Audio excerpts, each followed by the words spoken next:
За ингээд үндэсний Супер лигийн 11 дахь тоглолт. За үнэн бүрийн эзэнтэй Баянголын Синтос Арслангууд болон Батын эзэнтэй Баянзүрхийн Хантаас Эргсүү Догоодын оронд болсон. За нэг тоглолтод Эргсүү Дог Тин Акол хэмээх 2.1-тэй шилдэг төвөнд тоглолтыг авчирсан. Тэр ч гэсэн үнэхээр мундаг тоглолтыг үзүүлсэн байгаа. Зарим Синтос Арслангууд баг мөн Торн Валк нэмэх мөн 2 м 10 см өдөртэй маш өндөр төвөнд тоглолтыг авчирсан. Торн Валкын тоглолцооны 5 хүн сонирхож байна. Түүний хувьд бол 23 настай залуухан тоглогч. За ингээд Тин Аколыг бишрээд байгаа шалтгаан энэ 3-аас шидэж байгаа 2.1-тэй тоглолт 3-аас шидэж байгаа. Өнөөдрөөр Трэш Жойнерын амжилтаар Слэм дан. Түүний тоглогч Тин Акол үндэсний Суперлигт анхны тоглолтоо хийж 35 оноо 22 самбар. За нэг удаа бөмбөгцлээ 4 блок шотыг гүйцэтгэсэн Батрын Баярбатын амжилтаар Эрдэнэдагийн гол тоглолтоо гонцтой болсон. За үүний дараагаар Синтос Арслангууд багийн тоглолтоо багийн гол тоглогчдын Нямбайрын гол тоглолтыг харлаа. За Нямбайр энэ тоглолтод 16 оноо 8 удаа самбраас тоглолт хийсэн байна.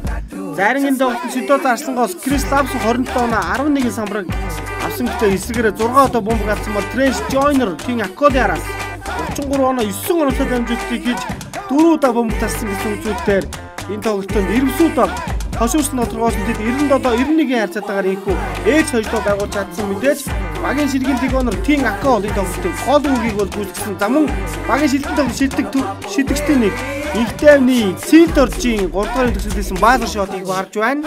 За ингэснээр Эргсүүд багийн хувьд лигийн эхний 2 тоглолтод 2 өжигчөд байсан бол 2 дараалан ялт байгуулах сайхан боломжтой боллоо. За тэд Чингис Сити багийн өмнөх тоглолтод хожоод байсан.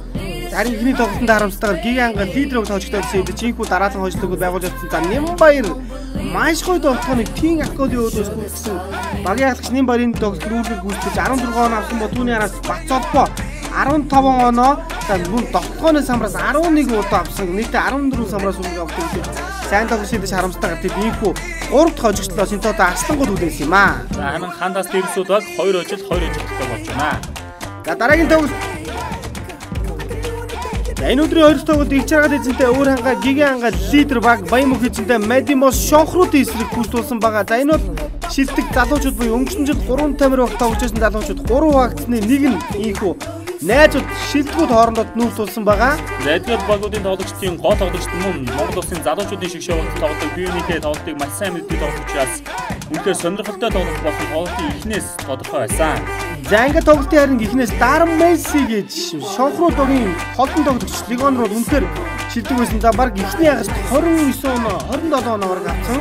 Зарим Гиганга лидерүүд багаас залуучуудын тоглолт үнэхээр гоё байлаа. Энэ удаад Чимбатын гол тоглолт амжилттай болж байна. За энэ тоглолтод Гиганга лидерөөс Jonathan Blake дөлгөн очроо Чимбат сэлмэгч тоглож бүгд 10-аас дээш нэг авсан. Тэр хүндээ Jonathan Blake 30 оноогоор тэргүүлсэн бол ах トゥ самбарын ослог гэснээр очроо дөлгөөнаар нийтдээ 19 оноо авсан. 20 удаад 14 самбраас өмнө авдаг үзүүлсэн байгаа.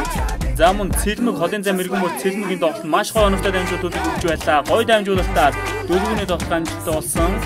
Долмаар энэ тоглолтод гэхдээ Мэдимос Шонхрогийн легионер тоглогч Тонголгийн Санчи тоглолтын 2 дугаараас эргээрсэн. За эхний үед 7 хоног авсан бол сүүлийн ангас бүхэн гадуусан тоглолтыг үзүүлж улмаар 34 оноо 6 самбар 4 онцоо дамжуулж 4 мөнгө тасдаг үзүүлсэн мөн Санчи Jonathan Blake эсрэг тогтсон байна.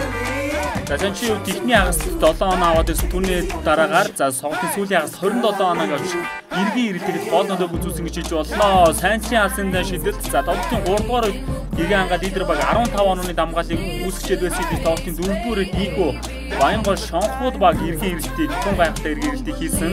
Улмаар 197-оор инхүү Шонхруудаг 3 дахь хожлоо хүлээж байна. За тэд инхүү 3 хожил 1 хожигтойгоор Төв ургац багийн араас хүчтэй гэж байгаа.